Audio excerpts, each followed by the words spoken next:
Kai-Lewis is going to be talking to us today about culturally responsive teaching. And so she's got a great agenda here about creating a welcoming environment in your classroom. I know environment was always one of my sort of favorite things to think about and experiment with whenever I was in the classroom. So I'm so curious to see what she has to say about that. Definitely going into some instructional things, some curriculum, and also inclusive assessments. I think those are going to be really fascinating as well. Probably going to be some things that we haven't thought about before that you can take into your classroom. And then some ongoing professional learning and support. So some resources there. At the end, in the last few minutes, I will pop into the chat and give you a link to number one, a handout from Dr. Kai-Lewis. And then I will also give you a link to our survey. It's very quick. And the main reason we would like to get it from you is to find out what other topics of webinars you would like to see how this particular webinar content worked for you. And we want to be sure to get your email address and name because we will send you your certificate of completion at the end of this workshop. And that way you can turn that into your school district to get 1 credit hour. So, Dr. Kai-Lewis, if you wouldn't mind joining us on camera. We actually know Dr. Kai-Lewis here at Music Workshop because she has been an advisor for multiple courses of ours, including our most recent hip hop course that came out last fall. That was so much fun to work on with her. And so I just want to welcome you, Dr. Kai-Lewis, and tell us a little bit more about you. Well, good afternoon, everyone. It's a pleasure to be here with you. I am Dr. Abimbola Cole Kai-Lewis. I am an ethnomusicologist, so I study music in its cultural context. I was smiling off camera when I saw that some of you are working in collegiate spaces because we have the expansiveness of the K to 16, as we're calling it here in the States now. Thinking about those who are at the State College of Pennsylvania, I am now an asynchronous professor at Temple University, but I also teach in person at Hofstra University and York College, City University of New York. And the other institution that I work at is Berklee College of Music, and I'm part of their online program in the Africana Studies Department. So I'm going to be drawing on the breadth or the scope of those experiences in the K to 16 space to share some ideas with you. And as has been presented, please don't hesitate to use the chat. Any questions that pop up, I can't promise that I will see them, but we will have these benchmarks and pause periodically. And that thumbs up is letting me know that we are good to go. So what I'm going to do is begin sharing my presentation, and we will begin thinking collectively about culturally responsive teaching. So let's see, I'm going to go ahead. I think we're good. Yep. Then I'm just going to put it into slideshow mode so we could get started. Oh, apologies. One more time, I will open it and enlarge it, and then we will rejoin that way. So here's second time, sharing screen, full screen, and now we're good to go. So once again, I'm Dr. Abimbola Cole Kai-Lewis, and we will be thinking about this space of culturally responsive teaching. I want to ensure that we take a moment to go through our agenda. So as we think about culturally responsive, sustaining education, I'm going to be tapping into the framework that has been shared here in New York State. Although it was something that was prepared under a directive in 2018, and it was something that I actively used as a classroom teacher, as a special education teacher for students in middle school spaces, specifically grade 6 to 8. I will use it as something that can be used to think about culturally responsive teaching and this culturally responsive sustaining education as I've also transitioned into the collegiate space. So I will introduce that culturally responsive sustaining education framework that we often refer to as CRSE. Then I'll think about those four core components that also appeared in our agenda that we saw a few moments ago. And that pertains to creating a welcoming and affirming environment, which I hope we've also done here as you all have come into this virtual space and that we have this virtual conversation together. Secondly, fostering high expectations and rigorous instruction. I will have a series of slides of photographs that are related to projects that I've done. Some of them I'll just have to refer to because I had pictures with students and I didn't want to share those pictures with the students' faces, but there are moments that we can talk about. And the third part of the framework is identifying inclusive curriculum and assessment. And we'll talk about that as well based on the framework and some of the suggested areas. And then lastly, engaging in ongoing professional learning and support. I think I'll be transparent. I touch upon that least because I feel like many of you have already embraced this aspect. So I will give you the bullets to highlight that, but we are already engaging in that together. There will also be references, and those are going to be the core collection of references that I refer to throughout the webinar. And that will all be available to you on the handout. It's just two sides, the double-sided sheet, and you can refer to that as needed. So if you're a note taker, I know I already have my notebook in front of me. If you're a note taker, please feel free to take notes, but the information that's shared out will be distributed with you. The only thing that will not be included is the photographs that are enhancing my presentation. So with this idea of culturally responsive, sustaining education in the framework, what I wanted to do is just take a moment to show you some of the images from travels to the Metropolitan Museum. I say travels as if it was a lengthy trip, but when I was teaching at a middle school in Brooklyn, my students and I frequently went to the Metropolitan Museum to reinforce this. And this is in Astor Court. So you're looking at a series of images of the artwork that was there, as well as some of the installations.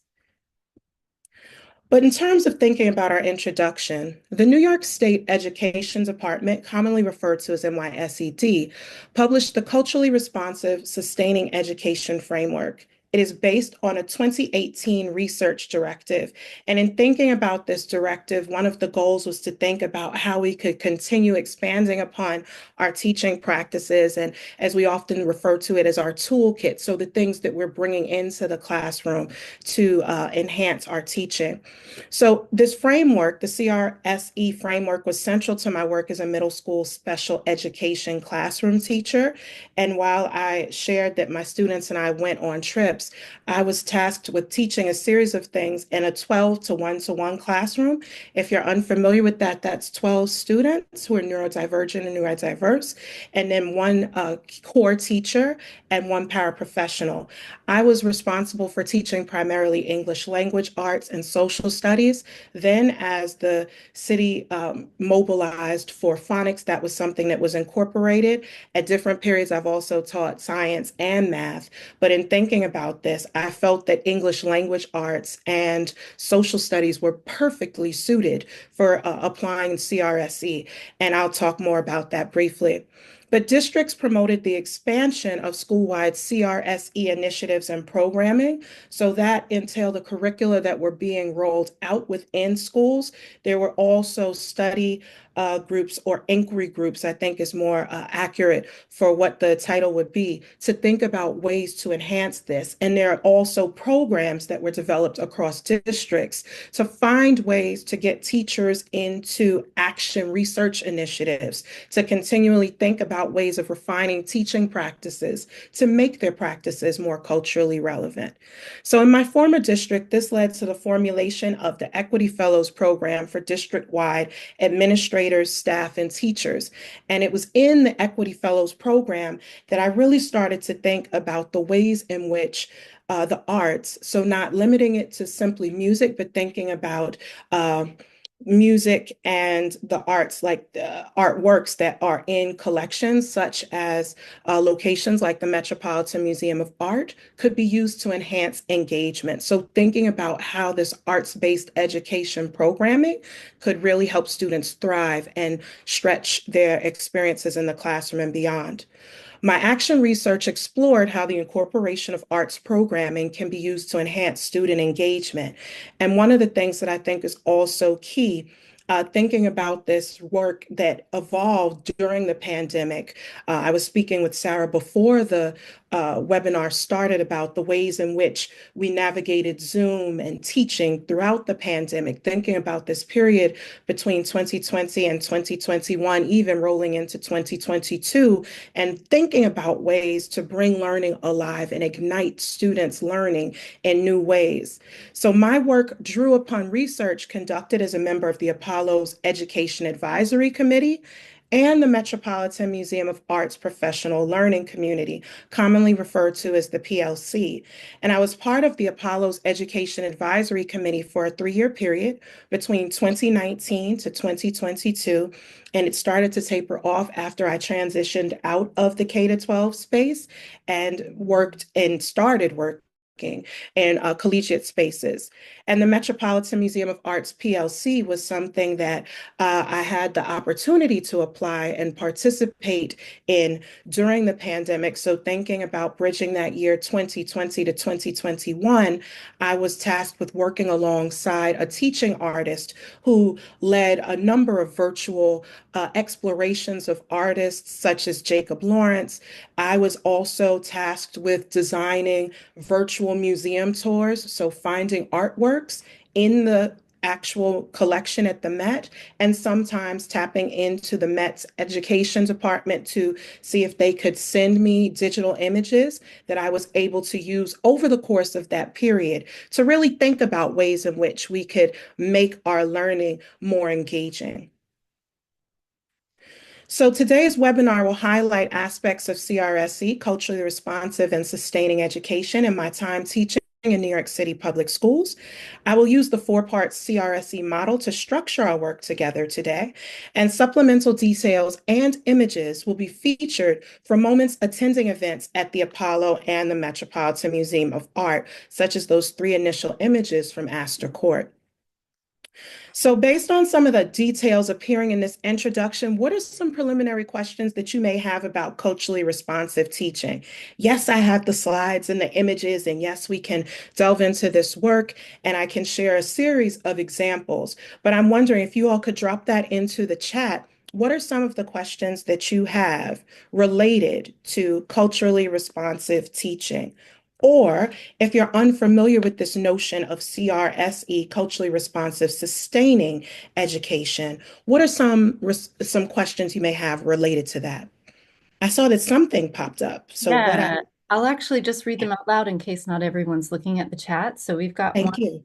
from Janet, and that's, what if I make a mistake and make my student feel uncomfortable? I think it's a thoughtful question, Janet. Thank you for that. One of the things that I frequently did in my own practice was bringing students into the conversation as we were designing curricula, as we were mapping out trips. So there was a constant barometer, there was a constant assessment of whether they felt uncomfortable. And my students and I had the rapport in such a way that they would actively share when something did feel uncomfortable, not waiting until the moment had passed or having the awkward, difficult, uncomfortable moments, but also leaning into that. I would say if we all make mistakes, none of us are infallible. So in the moments, if there is a mistake, really finding ways to pivot and to um, find a different entry point for the culturally responsive teaching. And one of the things I could say to really give a concrete example for that, at the former middle school that I was teaching at, my last teaching assignment prior to the collegiate space, we were an international baccalaureate school, which meant that as the one of the main classroom teachers, because I was tasked with primarily English language arts and social studies or humanities, I was crafting these units. But to think about how to make it culturally responsive and sustaining, thinking about those components, I would talk to the students in brainstorm sessions and ask them what they wanted to do, what they were thinking about. And it took us down the path, everything from explorations of the way that cultural sentiments about swimming have impacted African Americans and other diverse communities throughout the United States, and thinking about the history of that, but also thinking about how in our English language arts class, we were also able to explore the ways in which um, Islam and being a Muslim American student and having that experience was also something that could enrich our classroom experience, because I did have a student whose family was from Yemen, even though he was born here in Brooklyn, and he had a great deal of cultural pride. So, and we have some images we'll encounter shortly, but when we were able to go to the Metropolitan Museum of Art and go to the Islamic art wing, he was able to make all of these connections. So instead of being preoccupied or anxious about the mistakes, it was leaning into the conversations and lifting up those points from students to see where the dialogue and conversations would take us. And also having very clear expectations about what each of us was bringing to that conversation. And we'll talk about expectations as well. So I really hope that I've answered your question. But I also saw that another question flashed into the chat. So I don't know if Yeah, for is a sure. follow-up. And I was gonna say, Dr. Kai-Lewis, it just sounds like you're coming from this place of student-centered learning, or students being able to take ownership of their own learning and just really being there for that. So I'm Yeah. kind of curious actually to our attendees out there, what sorts of student-centered learning are you doing in your classrooms? Can you do more? How does it feel to Mm, do that? Another question from Veronica is, yes. and it's funny, Dr. Kai-Lewis and I were talking about this in the green room right before we came in. She says, will teachers be fearful to implement Mm, it when there are mm, DEI and CRT pushbacks around the country? mm. And I think that it's a time of sensitivity. It's a time of being alert and aware of how we teach and what we teach. And to be perfectly honest, that's also something that I know colleagues on the collegiate level have been concerned about and have expressed and been very vocal about that. One thing that I will say in terms of thinking about approaches to teaching, I'm a member of a number of different professional societies and organizations. And just last month, I was able to share a presentation, but also sit and share space with members of the American Historical Association, the AHA.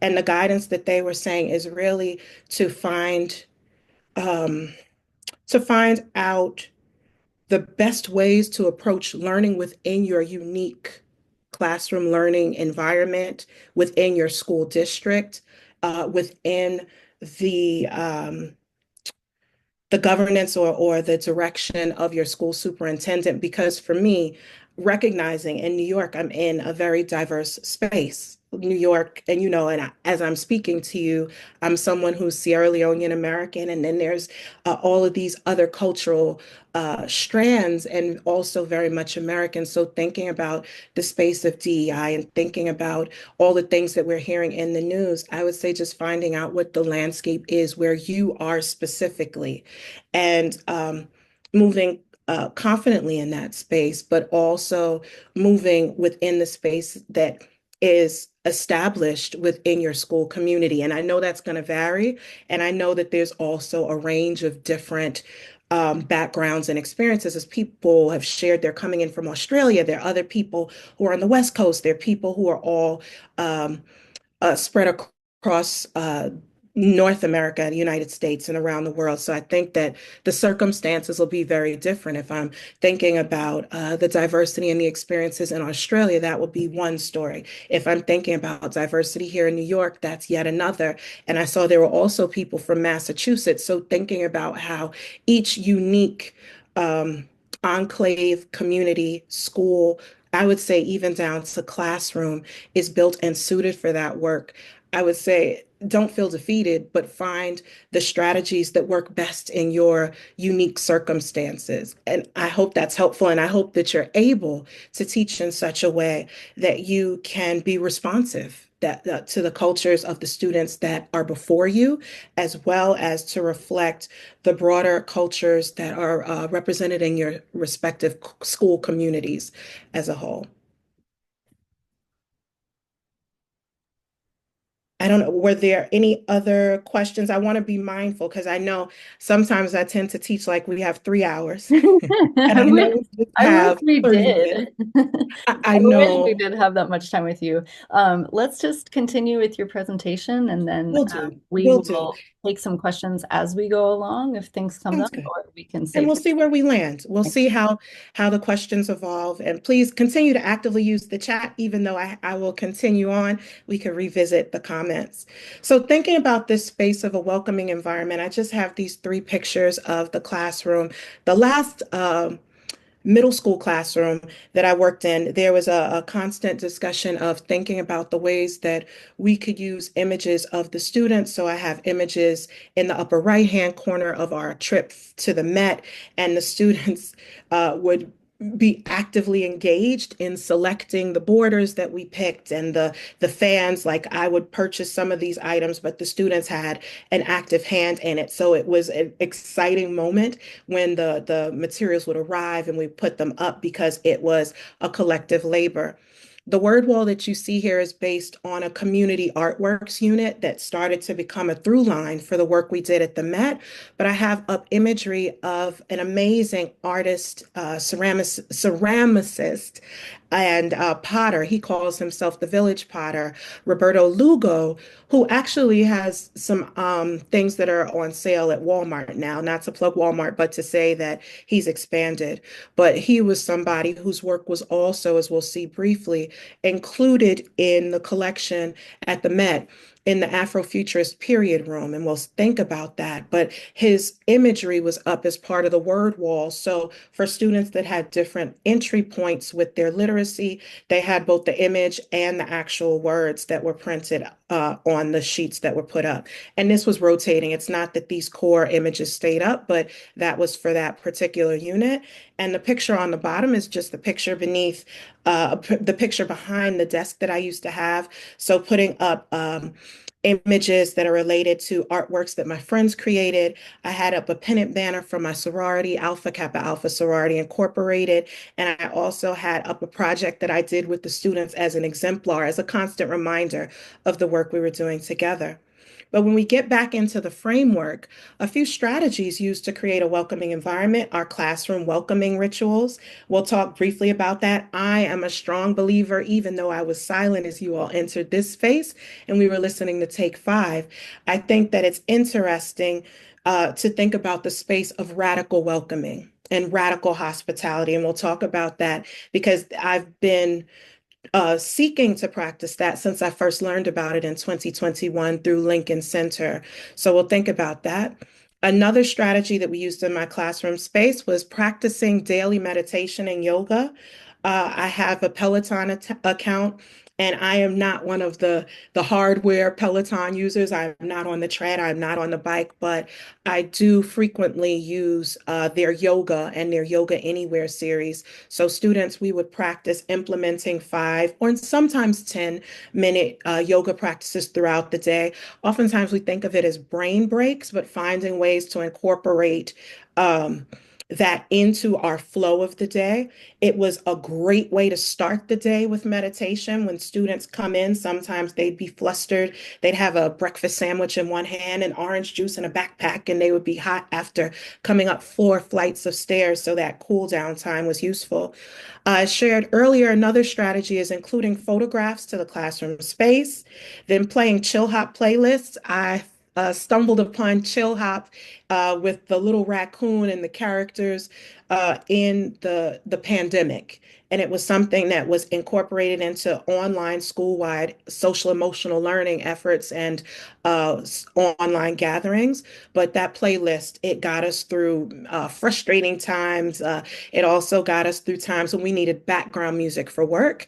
And then lastly, I had lunchtime chat sessions, and it wasn't always dedicated to chatting. Sometimes it could just be a student student says, you know what, Dr. Kai-Lewis, I want to watch Zootopia today. Can I come up and do that during lunchtime? And my Disney Plus account was very beneficial for such moments because we would have Zootopia on the whiteboard and the students would feel comfortable and it created more of um, a welcoming environment beyond just instructional space. So those were some of the strategies that were used. And as we think about these classroom welcoming practices, and this will all appear in the handout, thinking about the work of Dr. Christopher Emdin and Goldie Muhammad, they promote the concept of radical welcoming in classrooms. And thinking specifically about Dr. Emdin, he shared examples of radical welcoming at Lincoln Center's 2021 Activate Professional Learning Series. And it was really beautiful. There are still some aspects of that workshop online through YouTube, but as he presented it, this entailed making the classroom accessible for multiple kinds of learning and learners. He had the opportunity to design um, a dream classroom, if you would call it that. And as we all tuned in virtually, some people were on site, but for those of us who joined virtually, we could see it. And it really left an impact that resonated with me because when I think of radical welcoming, when people enter a virtual space, when I teach virtually, or if they enter a physical space, I automatically say welcome back after our initial session. So I say welcome during the first session and welcome back after they've come back for multiple iterations of the course. The other thing that's also important, and I'm sure, you know, students, when they hear me chirping this, sometimes I think that they just feel like it's part of a shtick or a spiel, but I genuinely want to welcome them back. And thinking about this in terms of Dr. Muhammad, she described radical welcoming in an Equity Fellows professional learning program, so the district program I described. And she indicated that this relates to welcoming all students, no matter when they enter our classrooms. So if a student is running late and they're coming to class, are we still making them feel welcome? That was what she posed to us. Or are we just sort of acting like they came in, okay, get settled? And thinking about how welcoming is in our affect and how we express it verbally in our body language. These are some of the things that stuck with me throughout these sessions, but they helped me to continue thinking about welcoming to the point that some of my collegiate students, if I'm doing something with a notebook or getting my textbook out and they come in and I don't say it, I remember very distinctly one student say, hey, professor, you didn't say welcome back today. What's going on? So thinking about how that builds broader routines. But this concept of radical welcoming is also recognized in my collegiate teaching. And most recently, radical welcoming is converted into this notion of, quote, radical hospitality, end quote, which was also a cousin idea or a parallel term to what Dr. Emden shared. But this has been apparent in my work with Berklee College of Music. And the dean of our Africana Studies department, Dean Emmett Price, has introduced this as part of the overall work conducted in our department. So radical hospitality is captured in communal commitment and the establishment of positive relationships. So thinking about it as this ongoing space. How are we welcoming people? How are we helping to make them feel a part? So these are some of the things in terms of thinking about the welcome practices. And just to think about time, I have a little bit of time. I want to dig in a little bit deeply, but please use the chat to think about this and establishing any questions or comments. What might radical hospitality or, excuse me, not of, or radical hospitality or welcoming look like in your classroom communities? So what shape can that take? What can you say? What can you do? What does that look like? And also thinking very intentionally about how does that feel? How would it feel for you as a facilitator or the educator introducing it? But how do you think it would feel for your students? So we will go on just so we can get to a few more core things because apologies for my toolbar. A few things because I have until at latest 7:45, which gives us 10 minutes. I don't want to rush, but I do want to give you just a few slides that can guide our discussion where we can have a more free-flowing discussion, but please keep all your questions and comments coming in the chat. So the next thing that we'll talk about is this notion of high expectations and rigorous instruction appearing in the framework. So, a few of the strategies used to foster high expectations and rigorous instruction are construct a collaborative set of class expectations. So, I used to do this, I would have them posted on the wall like it was a constant reminder. So thinking about which sets of expectations would be beneficial for your classroom community, as we were speaking earlier about how we make things relevant in the spaces in which we are teaching, working, existing. That's one way to think about these class expectations, setting the tone. Secondly, integrating students' cultural identities into instruction. And that's something that I frequently did. I did not know much about Yemen. I did not know much about um, the migration of students from countries because we read about Syrian migration, thinking about what that looks like in classroom communities. But students, we started to explore it through the literature we read, through the narratives that we encountered, and through artworks, as I mentioned, getting into the engagement. The third strategy is drawing upon artists and community members for lessons. That was something I was really fortunate, I would say blessed to have friends and family members who were willing to come in and speak with my students. When we did a college unit, college and career readiness unit, I had friends come in from the University of South Carolina. They Zoomed in with us. I had a friend who's an administrator in New York City Public Schools who shared her experiences, and also as the president of the Spelman Alumni Association, the college that I went to and that we went to, she spoke about that. And the students really got excited, and it showed them another dimension of what the academic space could be beyond the K to 12, beyond the 6 to 8 environment we were in. And I think another powerful moment was when my nephew, who is a college student and is approaching the end of his college, his undergraduate experience, came in, and he's in the marching band. So he played for the students and they really loved it. And it was a beneficial experience for them to connect with someone who is closer to their age, but could also speak real time about their experience.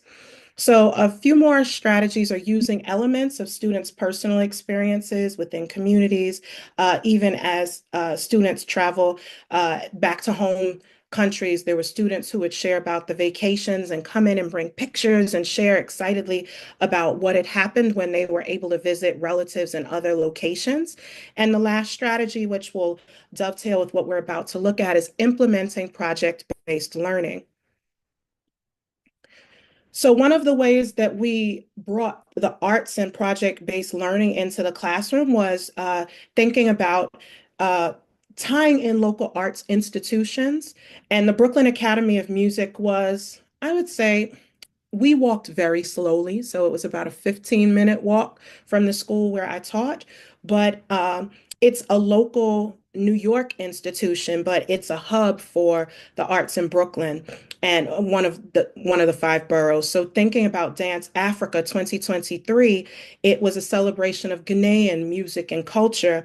And Baba Abdel Salam was the at the forefront, following Baba Chuck Davis. But thinking about the performance, this was what the stage looked like, and I was able to take the students. We had a teaching artist who came to visit our school and to work with us in the days leading up to Dance Africa. But then we actually had the opportunity to go. I went twice in 2023, once with the students and then once by myself. And this is what the stage looked like. You can see the Adinkra, the Ghanaian Adinkra symbols, and the drums that are on the stage. And then when we had the actual performance, this was an image. You see the American flag and the Ghanaian flag. They've lifted up those Adinkra symbol banners, and this was a collection of all of the performers. And if you look right here, that's Baba Abdel Salam, who is also the founder of Forces of Nature Dance Theater here in New York. Beyond this project-based learning, we were also able to go to, as I mentioned earlier, apologies for the toolbar, the Met's Afrofuturist Period Room, which is the first period room at the Metropolitan Museum of Art dedicated to the lives of African Americans. So thinking about it as this futuristic movement, imagining what the lives of African Americans in this very specific place that where the Metropolitan Museum exists, it was once called Seneca Village, but it was razed, it was destroyed so that Central Park could be established. So Hannah Beekler and the other curators for this started to think what this could look like. And my students and I, we really adored going to see the artworks in this exhibit. We went multiple times. So when you enter this gorgeous space, um, there's this hearth in the back that's imagined to be like a time machine that's taking you from the period of Seneca Village into the future. So there are all of these futuristic diasporic artworks. Uh, so we think about works by Haitian American artists, South African artists, African American artists all coming together and thinking about how that reflected the experience. So students thought through our community artworks unit for our project-based learning, how could artworks be used to reflect the everyday lives of people living in communities. So this was one way that we thought about that. But then, pardon me, we also got into our Islamic art and we took a trip. We took monthly trips to the Metropolitan Museum of Art because they were free for us as public school students, staff, and faculty members. But this is some of the artwork that we were able to see, thinking about how it connected to the work that we were doing. And this was a very special moment. I was saying this to Sarah before we started when we were in the green room, that when we encountered this space within the Islamic art gallery, that this was the Quran and it was set up in this way. And one of my students who was Muslim felt this sense of honor in seeing the Quran set out and that it was such a central part of this particular part of the exhibit. So the next part that we saw, I had to remove a picture because there were some students, but I can speak briefly about the Hear Me Now exhibit at the Met.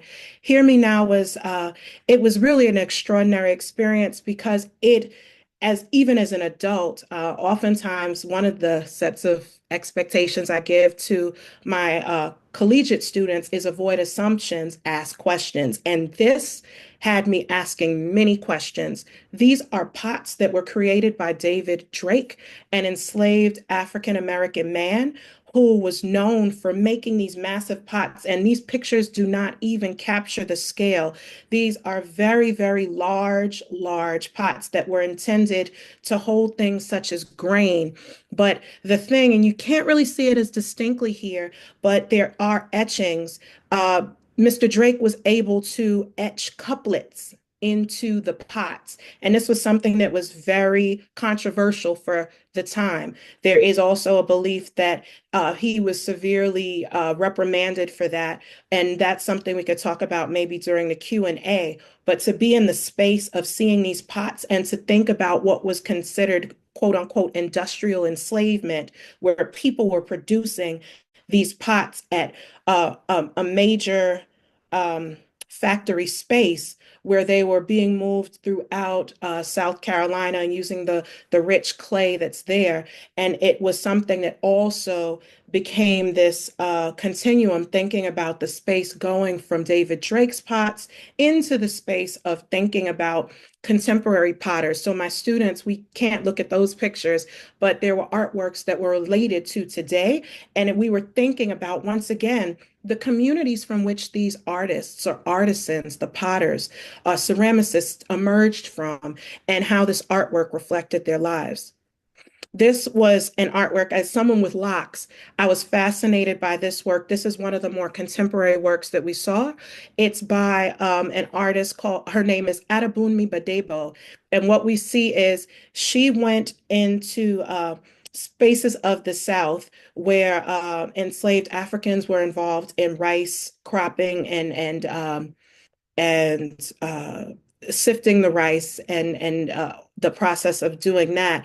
And if you can see in this vessel here, there are grains of rice inside. But then in this particular vessel that she's created, these are actual locks that were cut from people who they cut their hair and gave it to her for this artwork. Here you can even see a cowrie shell that's on the end. But one of the things that that Badebo said she really intended to do when we think about what's culturally relevant and how artworks can reflect the time is to have some DNA imprint of the people of the space, of African Americans that were embedded into her work. And this people thought this was an unlikely way of thinking of community artworks, but my students were, for lack of a better term, obsessed with the Met Gala. And what we did was right around the time that this was happening in 2023, there was a corresponding Karl Lagerfeld exhibit, and we had the chance to go to the Met to look at it. My students were under the impression that we would have free tickets to go to the gala. I said, no, we will not, but we have free tickets to see Karl Lagerfeld's exhibit. So when we got there, these were some of the pieces, and I did a virtual tour before we went to the museum so students could see it. But this is the some of the exhibit. It was packed when we went because it was very popular, but it helps students to think about the ways in which the clothing, the apparel that we wear, reflects cultural aspects of who we are, and also imagine why Karl Lagerfeld was so important, both in the period that he lived as well as we were visiting the museum to see his artwork or to see his clothing. The same day that we saw Karl Lagerfeld's exhibit, we went to see the work of Lauren Halsey, whose work is heavily influenced by New York horns, by funk music, thinking about Parliament Funkadelic. And she has imagined the east side of Los Angeles hieroglyph prototype, thinking about how she has constructed this space. And when you see it, she has taken the faces of her mother and her cousin, Dominic and her mother, here and included them in her artworks. But this was a massive structure that was very similar to some of the ancient Egyptian artworks that my class looked at as we thought about community artworks in the lower portion of the museum. And this we see all of the things that are etched onto the outside here. Kin folks, be ye who ye is, because if you ain't who you ain't who you think you is. So thinking about identity and this strong space of using Afrofuturist and ancient Egyptian iconography in her work. So where are we? I think even though I would like to say I would go on, I just want to pose this last prompt to you all. What stands out to you about the different arts-based projects described within this category of high expectations and rigorous instruction? And having said that, what I'll do is pause because for the remaining sections, I think that we can all actively think about those aspects of professional learning, which we do, but I want to leave enough time to have an adequate conversation with you all. Uh, and oh my goodness, there are 19 things in the chat. So we have plenty of time, and I would love to see where we go next. Dr. Kai-Lewis, I can, read out and see what people say in the chat, but I am really Sure. curious just knowing, so just a reminder to everyone, you will get a handout that has essentially all of the material, all of the content from these slides, but I'm so curious about the assessment, because I know that was kind of the next place you were Oh, going. shucks. Yes, There's a way you could just run us kind of briefly through that slide. I just feel like that's such a great in cap to everything that you've given us so far. will And do. I know assessments are challenging, as teachers. So Immensely. Immensely. Thank you for that. So I will go back so we can focus on that, ensuring that I'm sharing the proper slide. Yes, okay. So we will touch upon that. Thank you for the redirection. Here we go. So thinking about inclusive curriculum and assessment, these were some of the Faith Ringgold mosaics that we saw in the subway as we would go up to Harlem to the Apollo. So thinking about these inclusive curriculum and assessment uh, modes, these were some of the ones that were presented in the CRSE framework. So a few of the strategies used to identify inclusive curriculum and assessment are establishing linkages between content and students' lives. So I think that the thing that's unique in this space is thinking about the ways in which the actual curricular content relates to students in some ways. I like to say to students frequently, even at the collegiate level, that they know what they believe and they can be the experts of their lives and the things that they're experiencing. So I think when you're able to pair that with the content, with texts and with multimedia examples, and as we've seen, a series of artworks, that is hugely important. Another strategy for assessment that's provided in the framework is scheduling trips to celebrated cultural sites within the community. So we've seen a few of those sites that are in the greater New York City community, including the Brooklyn Academy of Music, the Metropolitan Museum of Art, the Apollo, and thinking about for the areas in which the countries in which the states in which you live, what are some comparable spaces that you can bring in? Another strategy was incorporating social emotional learning. I feel like we could have done a whole separate slideshow on that because there was an active push for social emotional learning. We had assessments that were specifically designed to measure students' social emotional wellness. And that was not something that was done without having trained professionals with our school guidance counselor and social workers spearheading or leading that. That was something that was actively done, but also bringing in social justice circles, thinking about the ways in which that we could troubleshoot and explore things. Assessment in the classrooms in which I worked was not just academic assessment, but also heavily emotional assessment. And there were also moments where the guidance counselor and the school social worker would actively be in the classroom, not for counseling sessions, but to lead instruction and to assess the room and to assess each of us in that space. And then the last strategy for assessment and inclusive curriculum and assessment is developing cooperative learning projects. And that can be cooperative learning projects with colleagues, thinking about inquiry groups and action research projects that are not done in isolation, but in collectives. But it can also be cooperative learning with some of the organizations, such as the ones that were shared. I know that we were very fortunate to have teaching artists who frequently would come back to our classroom as part of programs such as the Mets PLC. We only had one visit from a teaching artist from the Brooklyn Academy of Music for Dance Africa, but she mentioned that she could come back, although Dance Africa is an annual event here in Brooklyn and in New York. And then lastly, we had residencies that were both virtual and in person through the Apollo. And there was constant assessment with that as well. So I just wanted to touch upon that so that we could get to some things. And it might not be assessment in the way that you would think, like these are the tests so that you must give, but thinking about holistic forms of assessment. For sure. I live in Seattle. I taught in mostly in Seattle. And it's great when you're in an urban area that has so much that's available and that's Yes. free and all of Mhm. that. But I also taught in Friday Harbor, Washington, which is an island. Oh, And wow. Okay. for a couple of years. And so very small town, very isolated, Yes. had to take a ferry to the Sure. mainland of Washington. And Sure. I'm curious just if you have any, I know you've said like you have to, think about your own area and your own community and Yes. what's there, but I'm kind of curious if you Yes. just have any other advice to people who are maybe in more remote places, more rural places Sure. that don't have Sure. the Metropolitan Museum of Art.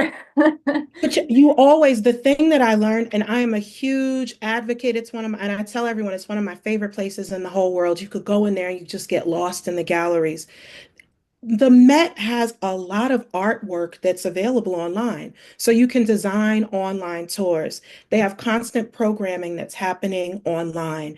And one of the things that I found, they are very receptive with supporting teachers. So it's also emailing education departments for materials. To see if they have materials they could send, but also for what we're doing. Are they available for a webinar? Could they Zoom in with you? Could they support you in your learning? Could they create a virtual residency? Because that happens so frequently. The other thing, one of my friends, I was talking with her about this online walking program that she has. It's like a virtual walking where she is in one place in the world, but she has a program where she gets these landscapes from Google World, Google Planet, Google Maps, but how that's done. But in thinking about that, I told her one of the things that we did when we were unable to go to the Metropolitan Museum of Art, I really wanted to take my students to the cloisters. We never made it, but they have a Met 360 where you can be at the cloisters. If you have a device like a phone, you can move it around and you're looking at every angle. So you're seeing the steeples, you're seeing the chapels, you're seeing New Jersey across the park and across the water. And I think that even when you're isolated, you can use the internet. Hopefully that'll be a constant, that you have ways to have entry points until you're able to reach that location. If you're able to go, great. But if not, I don't feel like you should be hampered by that because there's so much that's available. And even being in New York, we tapped into that frequently because of lack of funds, lack of time, test prep, like all of these things made it a little tricky, but it was not an impossibility. It's an amazing time that we live in that we can bring all of that into the classroom. I mean, that's part of Yes, what we're so proud of here at Music Workshop with our culture series is that we can bring that into the classroom from all over the yes, world. A lot of it just really takes tapping into your own creativity and then tapping into yes, your network, you know. yes, We have a few minutes left here. I have dropped in the chat our survey link. I'm happy to drop everything again if it gets pushed up too far and you can't find it. But we've got the survey link that's in the chat, and that is to make sure that you get your certificate of completion for this webinar. And I've also dropped a PDF that's from Dr. Kai-Lewis, which is, again, it's all of the text content from her presentation. So, ooh, and we do have a question in the Q&A, and this is from Colin in Canada, who we know very well. A few people upvoted it too. I think this is the first time we've had that happen, which is exciting. Colin says, Ramadan starts Friday. I love teaching about different cultures. I don't celebrate Ramadan, but many of my students do. I want to add music and learn. I just worry in public school where the line is between culture and religion, a tricky border. I feel at times lost. Kathleen weighs in and says, I'm in the same boat. Um, yes, and Janet says as well, especially even talking about Christmas music, like where is that balance between religion and sure. culture and school? One of the things that used to happen at my school, I was not on the school leadership team, but would be in communication with members of the school leadership team. It would be that we would celebrate multiple religious holidays. So recognizing, okay, if we're going to celebrate Christmas, then we're also going to celebrate Kwanzaa. We're also going to celebrate Hanukkah. We're also going to celebrate, um, what am I forgetting?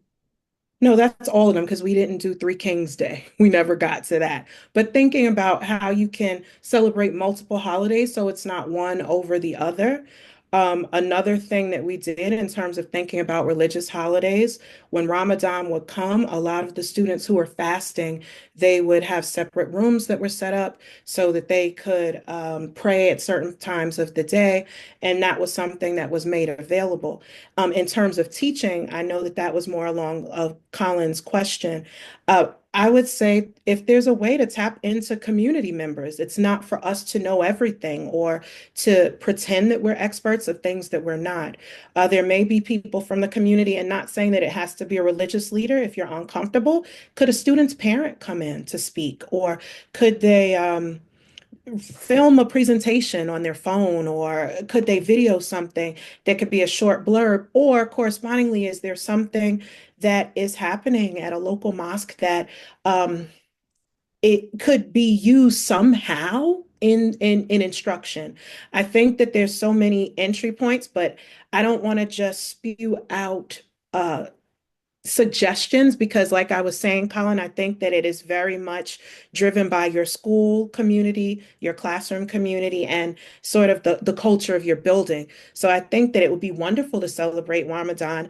And I know that we had a fabulous times thinking about migration from Syria, thinking about Islam and Islamic art. Students benefited a lot in the sense that they did not necessarily think about some of the nuances until we got into reading a text, other words for home, pairing other words from other words for home with what we were experiencing at the Metropolitan Museum.